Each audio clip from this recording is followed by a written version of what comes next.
distinguished honor to be speaking with Father Donald Sr. Father Sr. is the Catholic priest of the Passionist Order and President Emeritus, Chancellor, and Professor of New Testament at Catholic Theological Union in Chicago. He's also the author of the text that we'll be discussing today, Raymond E. Brown and the Catholic Biblical Renewal, available from Paulist Press in 2018. Father Senior, thank you so much for joining us today. Thank you. It's my pleasure. Father Senior, as we look at this life that you've reconstructed of Father Raymond Brown, you note early that the problem of sources is very real in the project that you've brought together. Father Brown didn't leave many personal accounts whatsoever of his life. Of course, his published bibliography is huge, but very few accounts of his personal life. How did you go about reconstructing the life of Father Raymond Brown? Well, you're right. He was not an introspective type of person, I think, very outward directed, so he didn't keep a diary or reflect a lot on his own reactions. However, he did write a number of significant letters that are preserved in the archives at St. Mary's University in Baltimore, which is run by the order to which he belonged, the Sulpicians.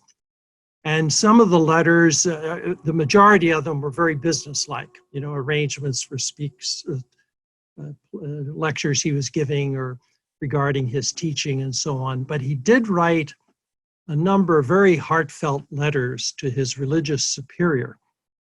And this had to do with some of the moves that he decided to make, leaving St. Mary's and going to Union Theological Seminary.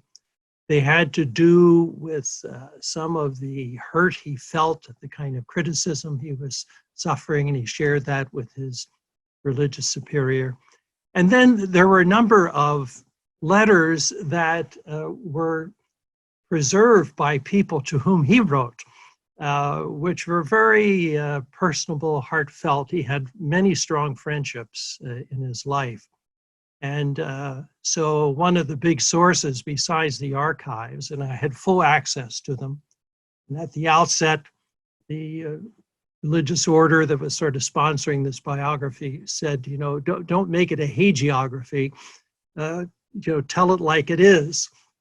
And so I had full access to all of his personal papers and so on. But his friends, you know, had deep memories of him. I interviewed maybe 30 people that knew him, colleagues, former students, and so on. And then the other source was that in his writings, in the preface to them, many of these had been originated as lectures that he gave. And there would be some occasion or some issue, some controversy, and he would always introduce this writing with something of an autobiographical account of where he stood. So cumulatively, those sources enabled me to put things together. And I had known him fairly well. I wouldn't try to claim him as, you know, close personal associate of his, but I did know him and thought of him as a mentor. So I had a deep impression of his personality as well. Father Senior, would you be willing to share perhaps a favorite personal memory of Father Raymond Brown? That's a good question. In his last sort of stage of his professional life, he was out at Menlo Park at the seminary there, also run by the Sulpicians at that time, St. Patrick's. It's the seminary for the San Francisco Archdiocese. And they had a program for, like a renewal program for priests, like a sabbatical program. And several times I was invited to give some input into that. And when Ray Brown was there, he always wanted me to come around and, you know, sit for a few minutes in his office. And the first time I went there, I was startled that he was working away and he had the television on. And I think it was something like, you know, one of these soap operas. And I, you know, was talking with him and listening to this, and I couldn't help I said, Ray, is this a special program? He was sort of startled as if he discovered for the first time that it was on. But I learned that this was part of his personal habit. Here was this very profound scholar, and he was listening to the soaps as sort of background noise in his, in his work. I don't know if that's the most exciting thing, but that's what comes to mind when I think of. He was quite a mixture, of a profound scholar and incredible work habits, and also very down to earth, very human person. So that was sort of the mix. Thank you very much, Father Senior, for sharing that. And Father Senior, in your portrait of Raymond Brown, you show him to be not only this internationally acclaimed scholar, but also as a devoted priest. How do you see Father Brown's priestly life affecting his academic lectures and presentations? Well, I think there's a very close connection to that. He never thought of himself, and he says this a number of times in conversations he had and letters and so on. He never thought of himself as a scholar simply for the scholar's sake. He wanted to pursue the truth, but he thought of himself as a minister of the word, and that his intent was to bring the beauty and richness of the scripture to as many people as he could. And he was living at a time, this is part of the, sort of the thesis, I guess you would say, of this biography of him, that it was a very extraordinary time in Catholicism when, with the Second Vatican Council, the scriptures are being opened up much more to the ordinary Catholic, the lay Catholic. And Brown was very prominent in that and something of a spearhead for that. And he saw that, this biblical study in the profound sense of the term would amplify his ministry of the word.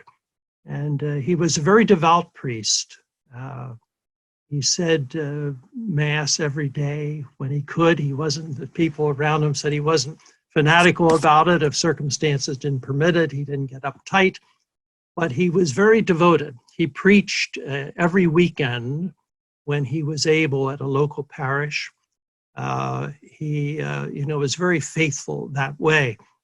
And that he saw that as integral to what his personal mission was and his work of scholarship. It was never like a byline or something detached from his own religious call. So.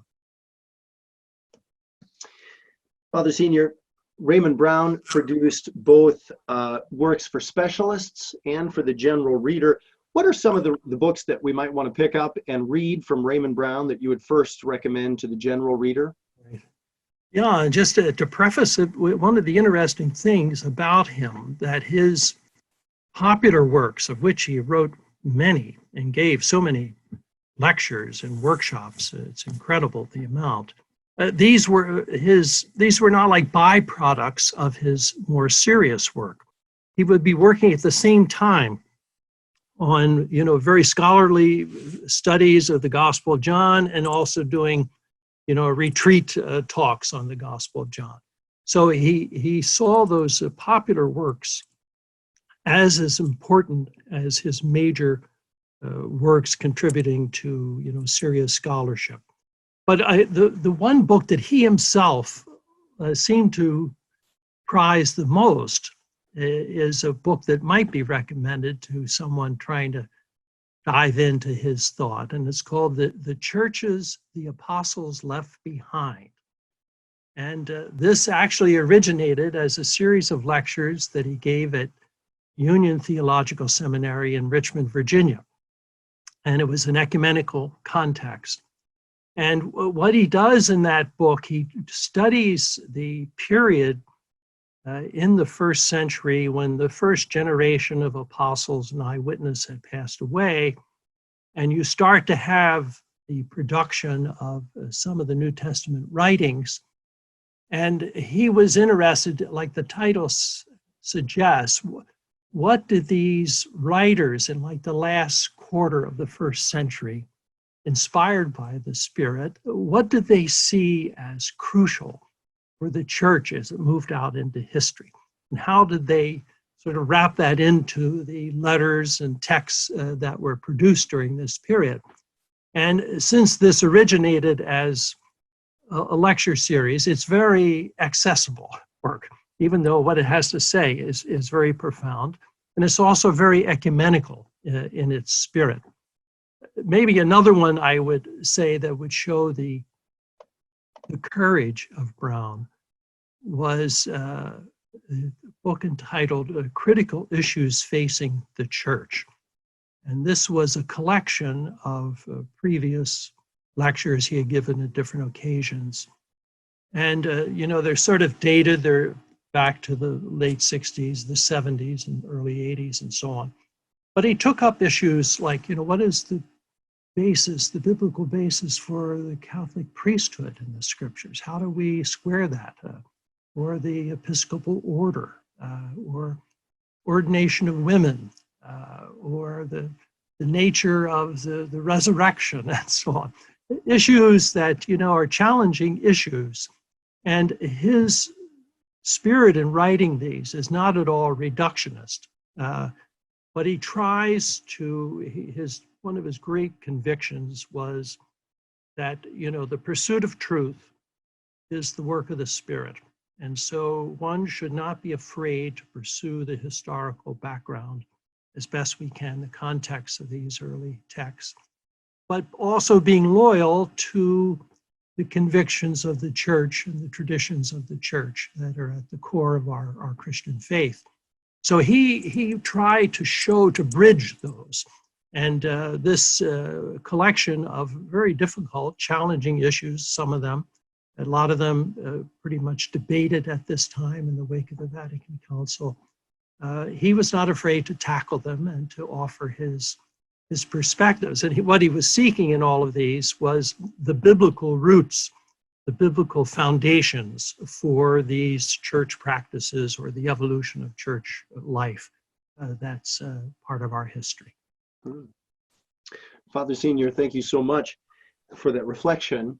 Father Senior, you demonstrate or show Father Raymond Brown's career to be peppered or consistently touched by controversy. And as I understand it, the basic controversy concerned Raymond Brown's use of historical critical methods developed in the 19th century in German universities mostly, right. And then come over to the United States and to other universities. And it seems that Brown's writings never were completely outside of that controversy. Now, you present Raymond Brown's works in a very positive light. From your perspective, what is it that the critics failed to recognize about Raymond Brown's scholarship and use of the historical critical method? It's a very important question. It goes to the heart of a lot of the things he worked on and struggled. And as you are aware, just the way you frame the question, the historical, critical, or literary approach in some ways to the Bible originated, a lot of it in 19th century post-Enlightenment Europe. And in many cases, the practitioners of these methods coupled them with a kind of reductionist perspective, a kind of philosophy that was skeptical of religious phenomena, of the transcendent, and so on. And part of their purpose on many of them was to sort of to debunk the transcendent or spiritual dimension of the biblical text, among other things. And as a result, there was a great reaction on the part of Catholic leadership, as there were with other Christian groups as well, highly suspicious of this method, fearing that it was inevitably reductionist, anti-religious. And so in the Catholic Church, especially the beginning of the 20th century, there was really a repression of critical biblical scholarship. And over time, that lessened, particularly Pope Pius XII in a famous encyclical, Divino Afflante Spiritu in 1943, sort of, lifted the veil and allowed for legitimate historical inquiry of the biblical text and the biblical history, separate from this kind of, philosophical reductionist empirical spirit. Well, Brown began his work as that was mushrooming. He finished in the early 50s his professional preparation, and then he was there through the Vatican Council. And he was convinced that the incarnation, that the heart of the Christian mystery, that we embrace history, that we embrace the human as well as the divine, should lead us to study the scriptures not only as the inspired word of God, but as also the work of human authors inspired by God. And so their style, their history, their context, their language, and so on, all of this was fair game for full inquiry to better appreciate the beauty and the context of the scriptures. But many of his critics still viewed the historical critical method as something that was dangerous for Catholic faith, that brought with it skepticism, that reduced people's reverence for the scriptures and so on. And they didn't realize, I think a lot of them, when I was preparing this bibliography and would read some of the articles severely criticizing Brown, I was convinced they had never read his stuff. Really, I mean, that sounds remarkable, but I think they were working with an idea of what they thought he was saying and had not read his careful, conclusions, his sort of threading the needle on rounding from the historical basis for this, where the, biblical transcendent message emerged. So he, was very prominent. He was very popular. He wrote so much and spoke so much in Catholic circles that he became sort of the target for a certain group. I would say a small group. Brown was revered particularly by priests and by teachers and by the academic community. And he also, he was a very shrewd man. He cultivated relationships with church leaders deliberately, sharing with them, talking with them, reassuring them. And this was something that was a consternation for some of his opponents. They couldn't figure out how he survived so long without being silenced or criticized by church authority. But he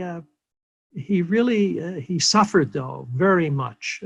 Some of the letters we had talked about earlier of his painful experience of people criticizing him for the very things that he considered most sacred, his commitment to the church and to sound doctrine and to religious practice.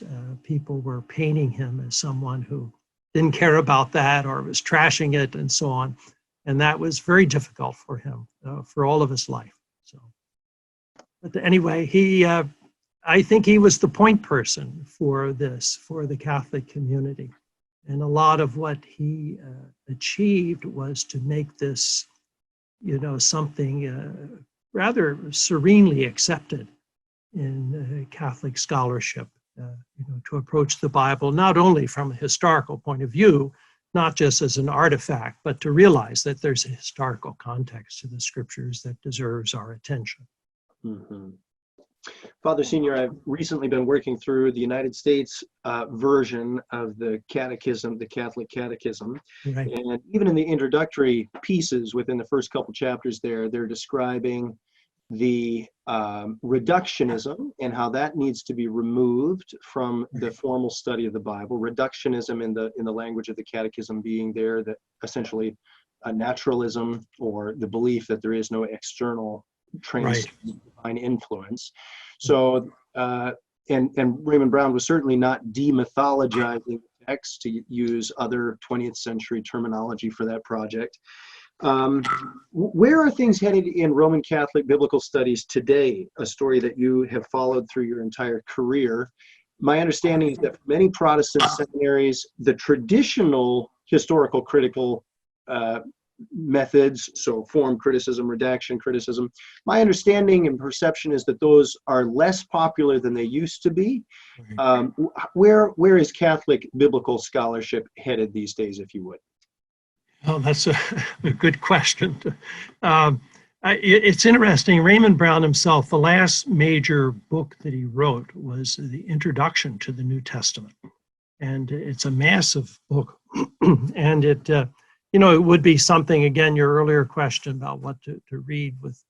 Well, he meant this book as an introduction for students, but it's somewhat formidable, But what it does, it shows his thinking towards the end of his career. He didn't know it was the end of his career. He died suddenly, but it had to do with just this question of the evolution, where the historical critical method was the focus because it was sort of the battleground for legitimizing critical studies in Catholicism, at least. So defending the validity of an historical critical approach to the scripture took up a lot of Brown's energy.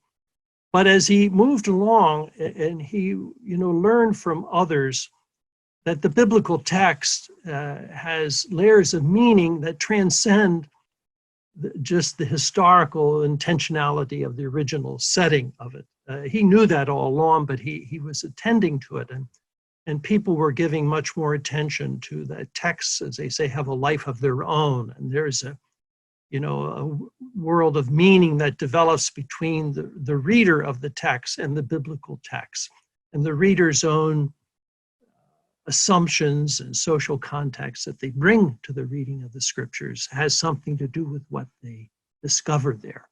And he mentions that in the introduction in his New Testament introduction himself. And that's where I think a lot of Catholic biblical scholarship, along with a lot of other non-Catholic or Protestant scholarship as well, is exploring dimensions of the text, and particularly exploring the world of the reader and the assumptions the reader brings to this. So you have, for example, the development of feminist perspectives. What is that a feminist, Christian feminist coming to the scriptures? What are they aware of that others might not be? And what is their suspicions about the text, some of its more patriarchal dimensions that can be offset with other readings, or people from a different social and economic perspective, from a post-colonial perspective, and so on.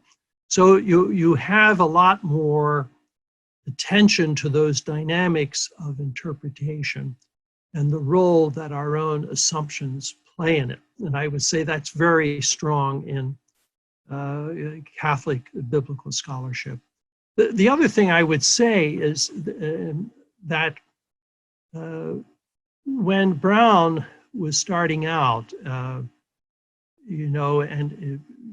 one of the first major projects he started was called the Jerome Biblical Commentary, which was a major commentary with all Catholic scholars, because it was to be, in a way, a demonstration that the biblical movement was vigorous among Catholics. It was not over against, Protestant perspectives.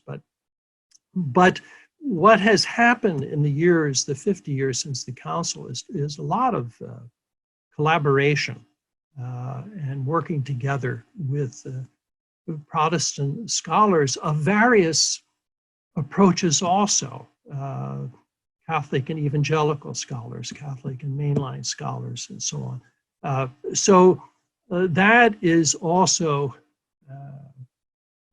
trying to see, sort of find a ecumenical bridge through the scriptures is something very important.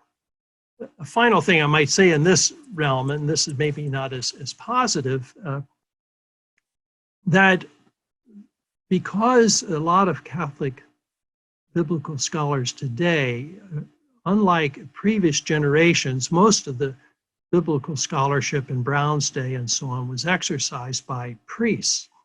or religious who had had extensive theological training prior to going into their biblical studies. Now, today, that is less feasible, and you have a lot of wonderful Catholic scholars, men and women scholars now, just flourishing. But there's not the depth in many cases of theological background, and also the teaching opportunities that this generation of scholars would have are often in religious studies programs rather than theological programs or seminary programs, so that they cannot really lift up the theological dimension of the biblical text. I've taught at Northwestern and so on, and these are wonderful programs, but you have to be aware that the classroom there, you cannot make it a confessional type of stance. So that, raises a question that one can become very specialized and very technical. But is the message, the theological, spiritual message of the text going to be transmitted through the ensemble of Catholic scholarship? That is a concern among many today in the church. How do we supply, in a new circumstance, how do we supply that which was sort of second nature for an earlier generation of interpreters? I don't know if that makes sense or not, but no, it certainly does. So thank you very much.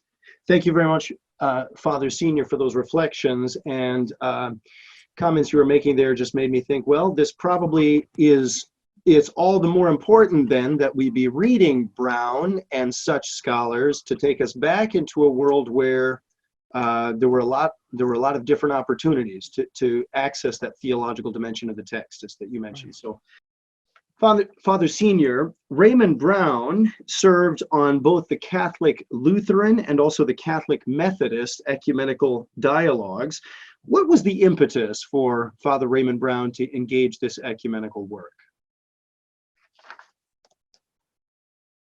Again, a very good question. It goes into his background.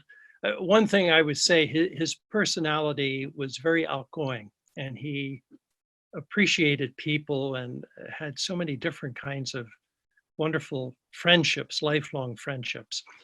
But more specifically, one of the great life-changing experiences for Raymond Brown was going to graduate school at Johns Hopkins University and coming under the tutelage of William Foxwell Albright, who, as you know, and people may not be aware so much today, he was probably the most outstanding American archaeologist and biblical professor of his time.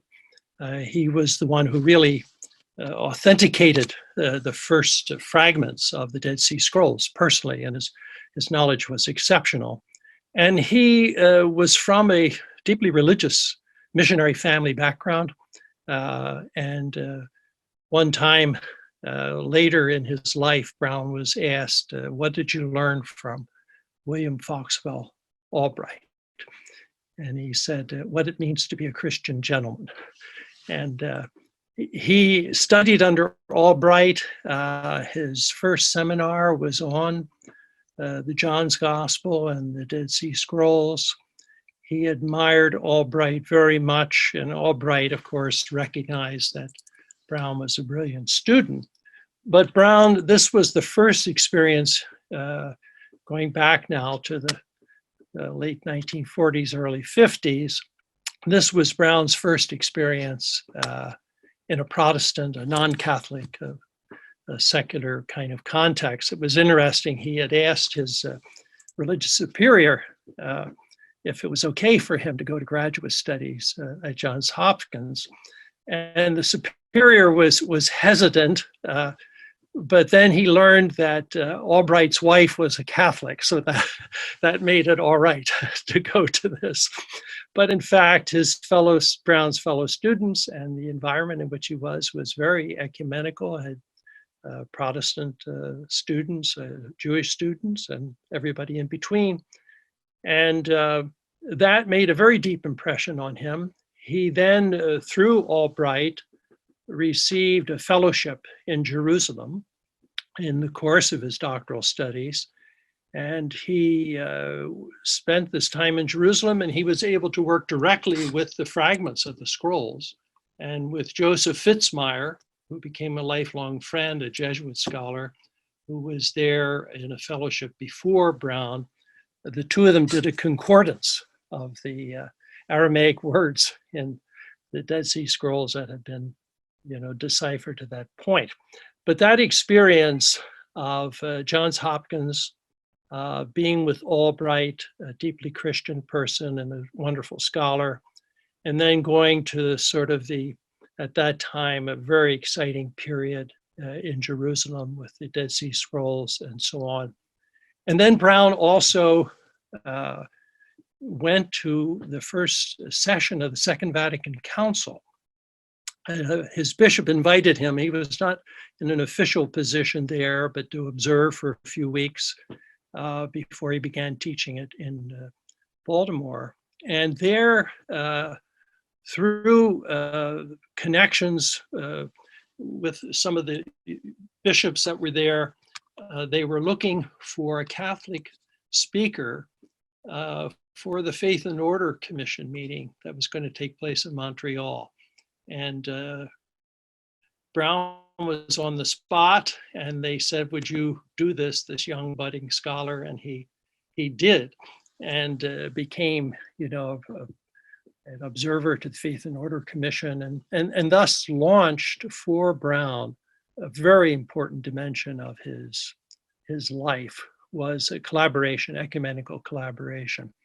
It led to also two very important projects, Peter in the New Testament, an ecumenically collaborative study, and then Mary in the New Testament, the same way, by a team of ecumenical scholars. He carried that through all his life. He taught ultimately at Union Theological Seminary because he wanted to be in that context also.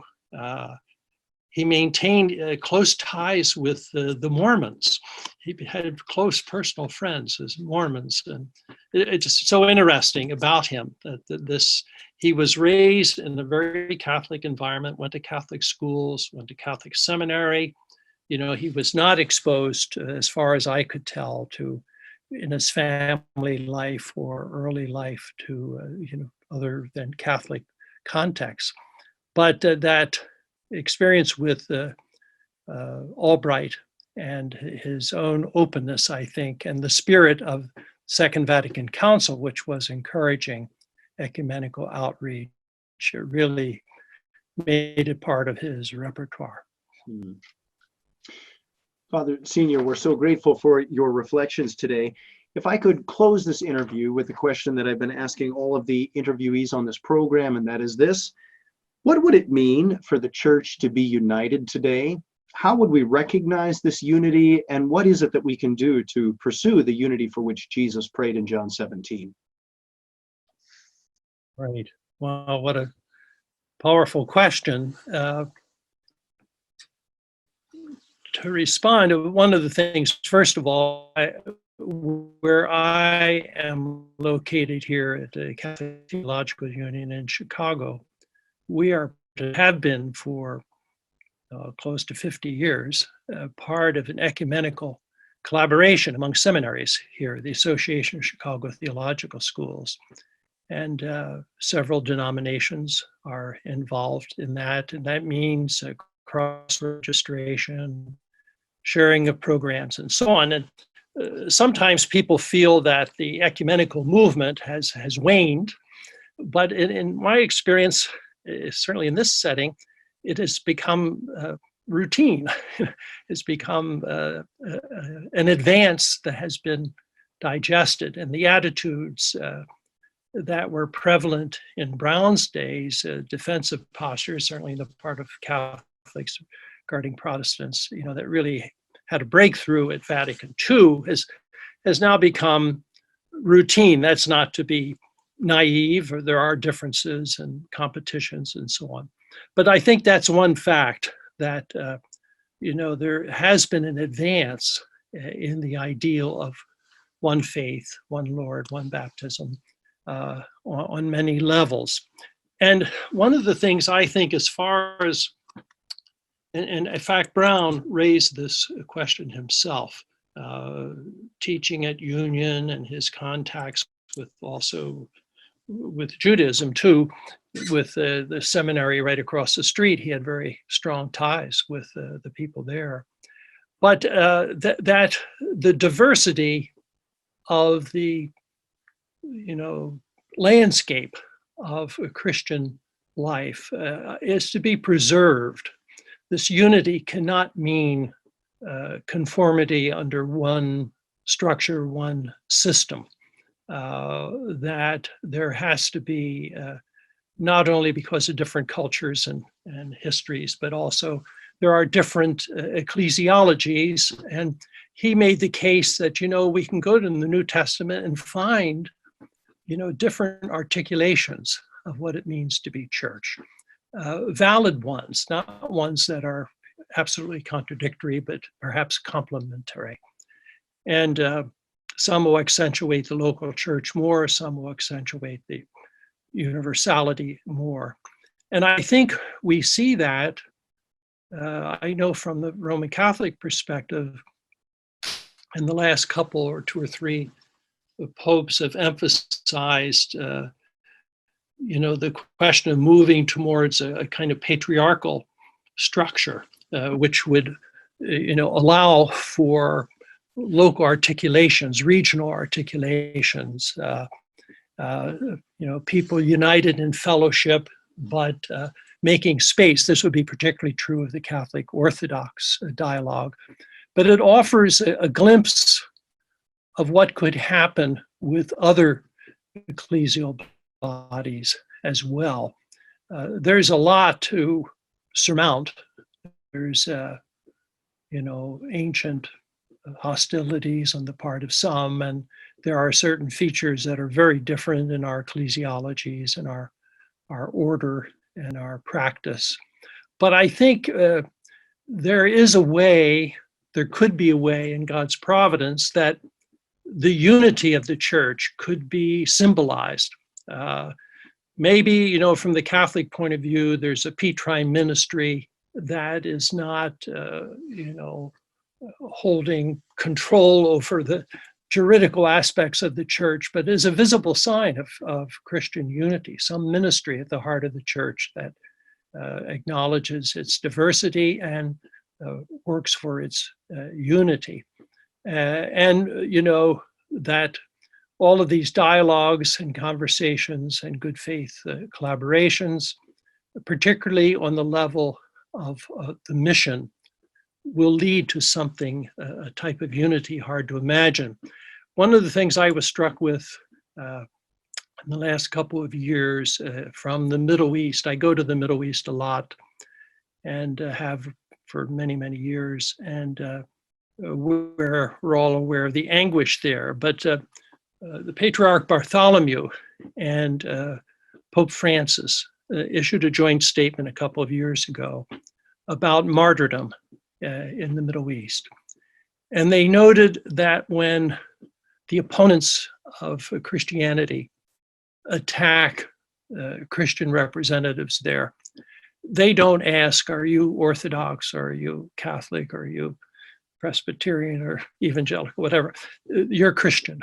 And so the blood of the martyrs is bringing a kind of unity in moments of deep crisis and challenge and witness.